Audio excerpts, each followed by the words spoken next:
इस एक्सप्लेनर में समझेंगे कि समझदार लोग खराब गणित नहीं बल्कि मनोविज्ञान के कारण फाइनेंशियली क्यों फेल होते हैं।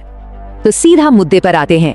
आर्थिक असफलता की असली वजह खराब गणित नहीं बल्कि मानव मनोविज्ञान है।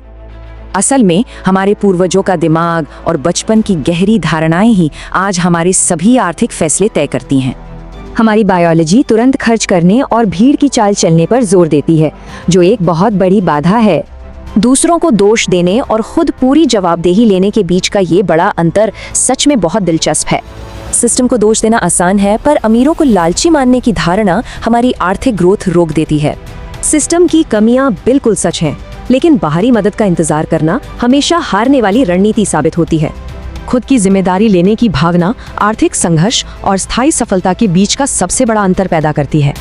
जब कोई संकट आता है तो आंतरिक नियंत्रण वाले लोग हमेशा सोचते हैं कि अगली बार इसे कैसे रोका जाए। यही असली अमीर मानसिकता है। ऐसे रोल मॉडल खोजना जिन्होंने बाधाएं पार की हों और फिर उनके तरीकों को अपनाना।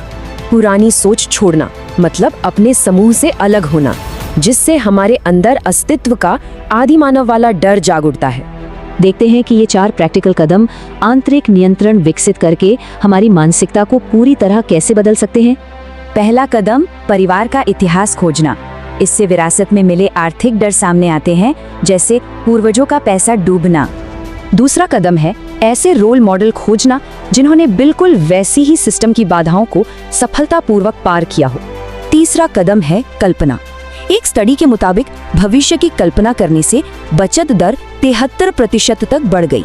रोमांचक भविष्य की कल्पना करके तुरंत पैसा खर्च करने की बायोलॉजिकल आदत पर पूरी तरह काबू पाया जा सकता है। आखिरी कदम, मानवीय भूलों से बचने के लिए सबसे पहले अपनी बचत अलग करें और अपना निवेश ऑटोमेट कर दें। लेकिन जरा सोचिए, क्या दौलत कमाने के लिए सचमुच बड़े सिलिकॉन वैली जैसे भारी भरकम रिस्क उठाने की जरूरत होती है?